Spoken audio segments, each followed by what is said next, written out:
Fala galera, tudo bem? Meu nome é Gabriel Câmara Moraes, sou estudante de engenharia aqui da UFRJ de Macaé e vou estar dando continuidade sobre o estudo do livro Ergonomia, Projeto e Produção, do Itiro Ueda. Vamos estar vendo aí agora o capítulo 16, que trata sobre temperatura, ruídos e vibrações no ambiente de trabalho. Os tópicos que a gente vai abordar aqui durante esse curso serão uma introdução, os efeitos fisiológicos do calor, influências climáticas no trabalho, ruídos e as vibrações. Gostaria de deixar uma observação aí que a parte de temperatura é um pouquinho maior, um pouquinho mais chatinha, mas vale a pena aí vocês assistirem. Show? Como visto anteriormente aí na aula sobre iluminação e cores, uma grande fonte de tensão no trabalho são as condições ambientais desfavoráveis. Como, por exemplo, a gente tem o excesso de calor, ruídos e as vibrações, que além do desconforto, elas aumentam o risco de acidentes e podem provocar danos consideráveis à saúde. Apesar dos seres humanos serem capazes de tolerar grandes diferenças climáticas, graças ao nosso corpo que é sem pelos e tem uma alta capacidade de glândulas, das nossas glândulas sudoríparas, isso não significa que todas as condições climáticas são consideradas confortáveis ou adequadas a um trabalho eficiente. Para entender melhor a respeito desse assunto, a gente vai conhecer o que é a termorregulação. Como seres humanos, nós costumamos ter nossa temperatura interna quase sempre constante, com valores aproximados a 37 graus Celsius, que variam ali de 2 graus Celsius para cima e para baixo. E isso é graças a mecanismos termorregulatórios que a gente possui no nosso corpo. Temperaturas abaixo de 25 graus Celsius e acima de 42 graus Celsius podem ser fatais. Quando eu digo essas temperaturas, estou me referindo a temperaturas internas do nosso corpo, não a temperatura do ambiente. Quando falamos de equilíbrio térmico, o nosso organismo se comporta como uma máquina térmica que gera calor continuamente. E esse calor é produzido pelos processos metabólicos no interior do nosso corpo. É conservado pelos tecidos e principalmente a gordura subcutânea, onde o excedente desse calor é eliminado pelos mecanismos de sudação, através do nosso suor. Além de contínuas trocas de calor com o meio ambiente, através de processos de, desculpa, condução, convecção e irradiação. Conseguimos assim, então, o equilíbrio térmico. Um outro conceito muito importante que a gente precisa falar aqui, já que estamos falando dos efeitos do calor no corpo humano, é o conceito de temperatura efetiva. Eu acredito que pelo menos uma vez na vida vocês já ouviram falar sobre sensação térmica, né? E que já perceberam que muitas vezes parece estar muito mais quente ou frio do que a temperatura que mostra no termômetro. Isso se dá porque a temperatura efetiva é aquela que produz uma sensação térmica equivalente a 100% de umidade relativa do ar e praticamente vento zero. Ou seja, se a umidade diminuir ou a velocidade do vento aumentar, facilitando assim a evaporação do suor, a temperatura ambiental, equivalente à mesma temperatura efetiva, pode ser maior. Agora sim, vamos entrar no assunto principal dessa parte, a respeito da temperatura, que é o conforto térmico, e ele possui uma condição inicial que é impossível de você falar que tem conforto se não tiver essa, que é o equilíbrio térmico. Ou seja, a quantidade de calor ganho pelo organismo ela deve ser igual à quantidade de calor cedido para o ambiente. Porém, só o equilíbrio térmico ele não é suficiente para garantir o conforto térmico. Nosso corpo ele utiliza diversos mecanismos para promover o balanço térmico. Dentre eles, a gente tem, no frio, o organismo pode acelerar o metabolismo para produzir mais calor, gerando aquele famoso tremor, né, a tremedeira, que é nada mais nada menos que a nossa musculatura atuando para gerar mais calor. O contrário, ele também serve, quando estamos em atividades, o calor gerado pode chegar ao triplo em relação a quando estamos em repouso. A norma ISO 9241 recomenda temperaturas de 20 a 24 graus Celsius no inverno e 23 a 26 graus Celsius no verão, com a umidade relativa oscilando de 40% a 80%. Acima de 24 graus Celsius, os trabalhadores sentem sonolência e abaixo de 18 graus Celsius, aqueles envolvidos em trabalhos sedentários ou com pouca atividade física começam a sentir tremores. Então, mais uma vez, fica claro que o conforto térmico não depende somente da temperatura ambiente, mas também é influenciado pela temperatura relativa e a velocidade do vento. Delimitamos a zona de conforto entre as temperaturas efetivas de 20 a 24 graus Celsius, com uma umidade relativa de 40% a 80% e uma velocidade do ar moderada, da ordem de 0,2 metros por segundo. As diferenças de temperatura nesse ambiente, elas não podem ser superiores a 4 graus Celsius. Isso para pessoas acostumadas com calor. Para pessoas acostumadas com frio, as temperaturas situam-se entre 18 e 22 graus Celsius para a mesma taxa de umidade e velocidade do vento. Já que falamos de vento, né, vamos entrar então agora no tópico da ventilação. Todos nós sabemos que um ventinho ele traz um certo grau de conforto, principalmente quando pensamos em ambientes muito quentes. Ao remover o ar saturado junto à pele, o vento facilita a evaporação do suor e o resfriamento do corpo. A NR17 estabelece uma velocidade máxima de 0,75 metros por segundo para atividades leves. Porém, no inverno, essa velocidade ela deve ser reduzida para 0,15 metros por segundo. E em ambientes com fontes de calor ou trabalhos pesados, essa velocidade pode subir a até 1,5 metros por segundo. Também é possível a elaboração de um questionário para avaliar a qualidade do ar, listando-se os principais sintomas que caracterizam o desconforto e os principais tipos de queixa, como a gente vai ver nessa figura 16.4. Através desse questionário, é possível elaborar um diagnóstico dos aspectos mais graves e priorizar as ações corretivas. Quando falamos de influências climáticas no trabalho, basicamente o que precisamos saber desse tópico é que, à medida que as temperaturas sobem, a eficiência no trabalho ela diminui. E não é só isso.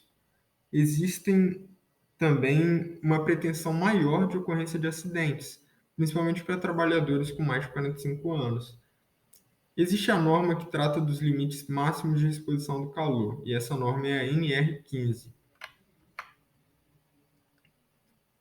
Nessa tabela aí, a gente consegue ver o tipo de atividade, o regime de trabalho e o de descanso. Vale ressaltar que quanto maior o esforço físico, menores serão as temperaturas toleráveis. Entramos agora no tópico dos ruídos.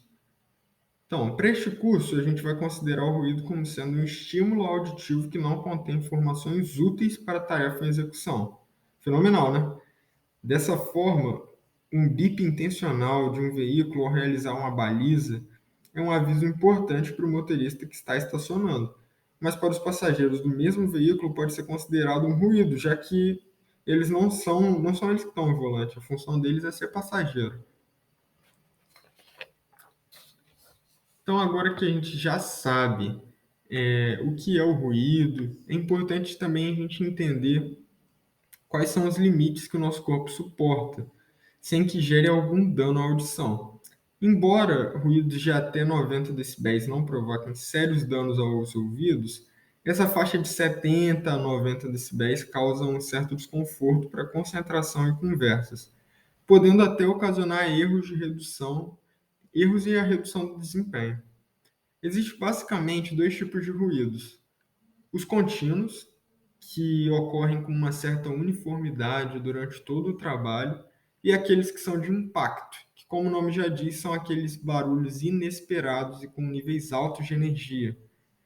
Para os ruídos também existe uma tabela com os limites toleráveis em várias atividades, que é a tabela 16.2, conforme a gente está vendo aí agora. Uma outra tabela importante é essa que mostra os decibéis de algumas atividades que nós estamos sujeitos no dia a dia. Então, tem ali desde uma biblioteca que está entre 30 e 40 decibéis até um avião a jato ali que está em 130 decibéis.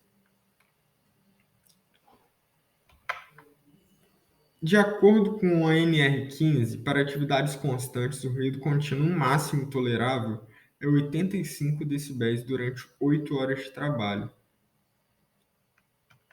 de acordo com aquela tabela ali que a gente viu. Tá bom. Como é possível, então, a gente controlar o ruído na indústria? A gente já viu que ruídos de 85 decibéis são considerados como o limite máximo para uma exposição contínua de 8 horas, certo? Se esse ruído subir para 90 decibéis ou mais, devem ser tomadas medidas para reduzir o seu nível, limitar o tempo de exposição ou proteger o trabalhador.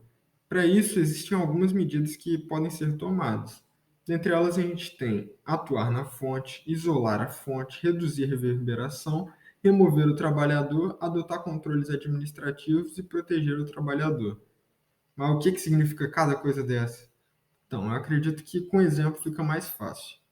Vamos imaginar um motor. O que seria o atuar na fonte para um motor? Seria você ou substituir o motor por um motor mais novo, que provavelmente diminuiria os ruídos, ou então simplesmente fazer as manutenções. Só uma lubrificação já diminui muito os ruídos ali nas juntas e nas peças que são encaixadas. Já isolar a fonte. Acredito que a maioria aqui já viu um baterista tocando com uma banda e em volta do baterista geralmente se utilizam aqueles aquários de acrílico. A utilização desse aquário seria exatamente isso, você isolar a fonte do ruído. Aí só para relembrar, né, para o baterista, o som que ele está fazendo ali não é ruído, é música. Mas já para as outras pessoas pode ser que venha a ser um ruído. Quando a gente fala de reduzir a reverberação, primeiro tem que entender o que é, né, reverberação. Quando a gente fala ou produz algum tipo de som, esse som ele vai em todas as direções. Então acaba que o que a gente escuta nem sempre é só diretamente para o nosso ouvido, ele é o som também que reflete das paredes, do chão, de outros materiais. Então, para reduzir a reverberação, basta simplesmente você substituir os materiais utilizando carpetes ou então espumas como revestimentos de parede. Se nenhuma dessas aí der certo, a gente também pode remover o trabalhador, se for possível. Por exemplo, numa fábrica, colocar o motor ou então a máquina, o equipamento que está produzindo muito barulho longe dos trabalhadores, você já alterou ali o layout da fábrica e diminuiu os riscos do ruído, né? E o que seria então adotar um controle administrativo? Isso daí seria os gerentes ali da empresa aplicarem treinamentos para os funcionários, de forma que eles não passem mais tempo do que o necessário expostos aos ruídos, elaborar também uma rotatividade dos funcionários, diminuindo o tempo de exposição deles através de uma escala. E, é claro, também proteger o trabalhador com a utilização de EPIs. Quando falamos ali das vibrações, eu acredito que o conceito de vibração ele é o mais simples de compreender, uma vez que se a gente trocar a palavra vibrar por tremer, no senso comum ali acaba sendo a mesma coisa. Então, alguns exemplos. Se a gente liga o motor do carro, o motor ali ele vai vibrar ou tremer. Uma furadeira ligada, quando você está ali fazendo um furo na parede, ela vai vibrar ou tremer também. Claro que deve existir um conceito físico aí que diferencia o tremor das vibrações, mas para a aula de hoje aqui, para esse curso, eu acredito que deu para entender a ideia do que é uma vibração. Os efeitos das vibrações sobre o nosso organismo, eles produzem um efeito assim, direto no nosso corpo e pode ser muito grave, podendo danificar permanentemente alguns órgãos. Dentre alguns dos principais problemas, a gente tem a perda do equilíbrio, a falta de concentração e a visão turva. Um outro exemplo, lenhadores que usam motosserras, quando eles estão ali trabalhando, há uma degeneração gradativa do tecido vascular e nervoso, causando uma perda da capacidade manipulativa e o tato nas mãos. assim dificultando o controle da motosserra. E em casos mais graves, a circulação do sangue nos dedos ela é afetada, tornando os dedos descoloridos, provocando um fenômeno chamado de dedo branco. E nessa situação, é uma situação grave. Os dedos eles ficam insensíveis e podem até sofrer a necrose. A norma ISO 2631 de 1978, ela apresenta os valores máximos de vibrações suportáveis para tempos de 1 minuto a 12 horas de exposição, conforme a gente vê aí nessa figura. Essa norma ela apresenta recomendações referentes a os limites de conforto, que são aqueles que possuem pouco risco à saúde. E um exemplo de um limite de conforto seria a utilização de transportes públicos, transporte coletivo. Você dentro de um ônibus, o ônibus, principalmente quando ele está parado, ele vibra muito, ele começa a tremer demais, né? É um incômodo ali que não chega a causar um risco à saúde, mas gera um desconforto. O limite à fadiga já é uma redução na eficiência dos trabalhadores. Então, um exemplo disso aí seria a própria motosserra mesmo.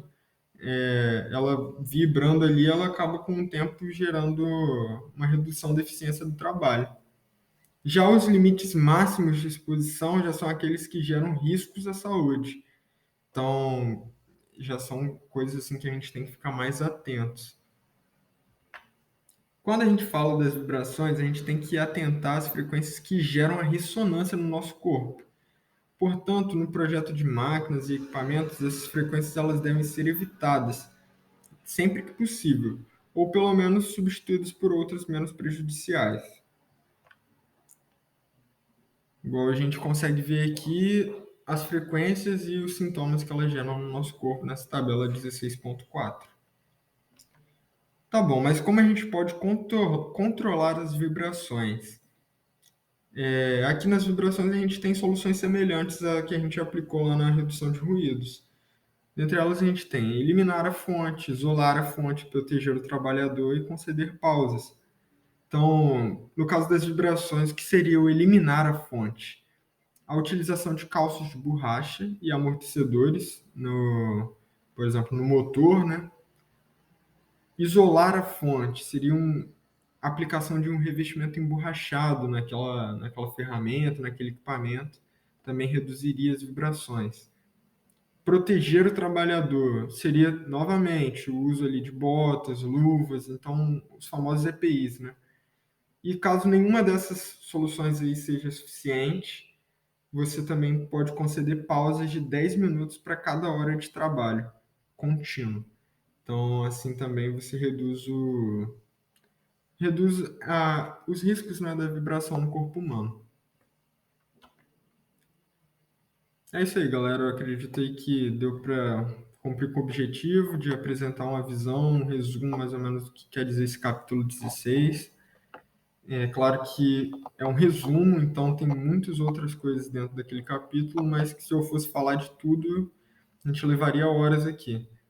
Então, depois desse vídeo aqui, se você quiser ler o capítulo, eu acredito que com essa base já vai ser uma leitura mais fácil. Tá show? Muito obrigado.